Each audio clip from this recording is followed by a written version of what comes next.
Hey, Chris and Wayne. And Chris, you're right.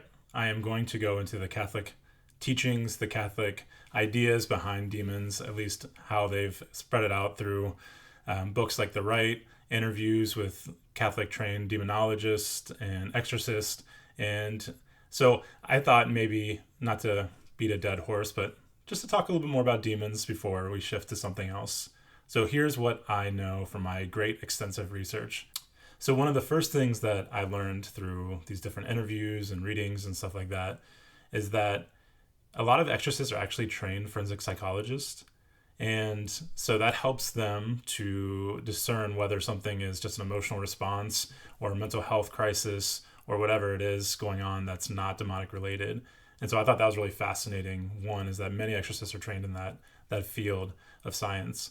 And then second, what people will claim within the church is that demonic activity, maybe like these finite number of demons, are drawn to an area or to people when the Bible's being spread in an area for the first time, or or if there's a lot of the occult happening. And so what's really fascinating in this book called The Rite is that it takes place in Italy, and you think Italy is like this hotbed of Catholicism, especially, and it's true. There's also a lot of the occult that's happening within it. Apparently, I don't know. When I go to Italy, I just eat a lot of pasta, and I don't think that's any sort of witchcraftery.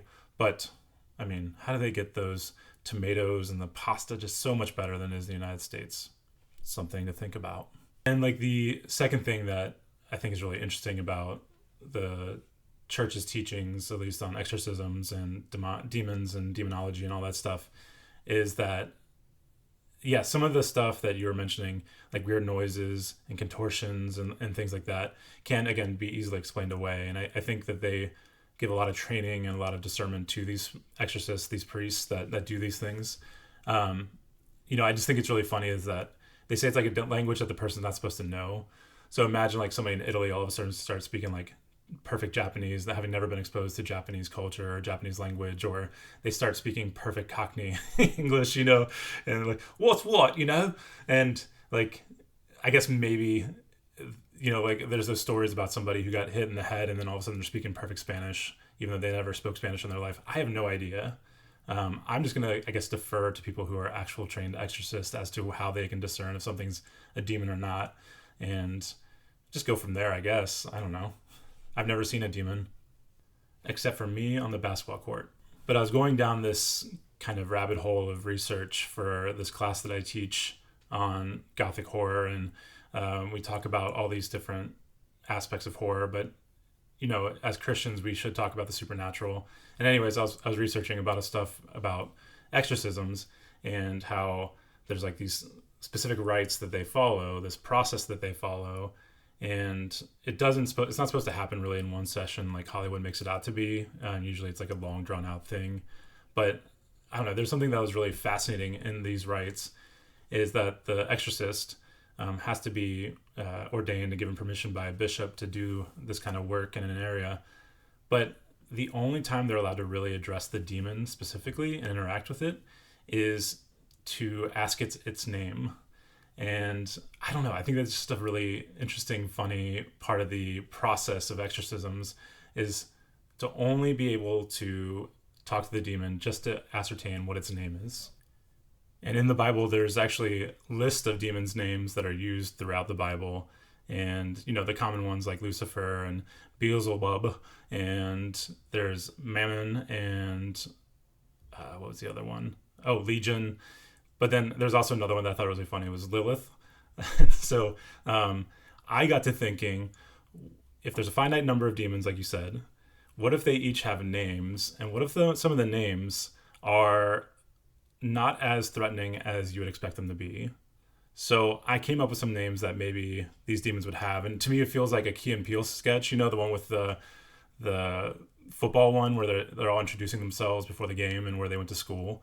So maybe these demons would like introduce themselves and they would come up with these names. So, I mean, you have this moment where the exorcist is saying this rites, these prayers, and the demon is like writhing in this person. And, maybe they do something awesome or terrifying, I should say, where they're in this chair and the chair goes upside down and, they're spinning around and around and around. And the priest is finally like, what is your name? And the demon's like, tickle worm, saucy pants, Duke University. My name is Bumblebum, Arizona State University. Hello, mortal. You ask my name. My name is Guy Fieri, Flavortown University. Anyways, that's my silly tangential thought about demons, from the number of demons to the names of demons. I think we could have fun with all this, and I don't know, maybe there is something serious there, and I'm sure there's people within the church who would say this is no laughing matter.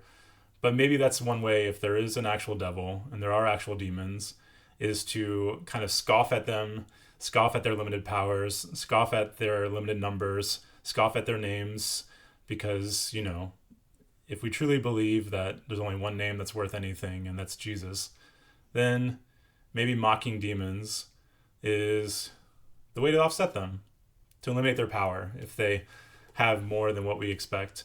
I don't know, it's kind of like the ending of the book It, where, I'm not going to spoil it for you, but they defeat the monster by basically mocking it until it turns into a little baby, and then they kill it, and not everybody dies. I guess I kind of did spoil it for you guys. Here's the book that I've been reading, The Rite. I think it's really interesting. It's a cool story. Take everything with a grain of salt, of course, because people write, and I think he's trying to be faithful to his experiences and what he observed and all this. But anyways, demons. I'm going to put that to bed, at least on my end. I don't know if Wayne has anything. I know he's seen some stuff, but Chris, I enjoy your numbers game, and I enjoy your skepticism as well. And anyways, next time, guys.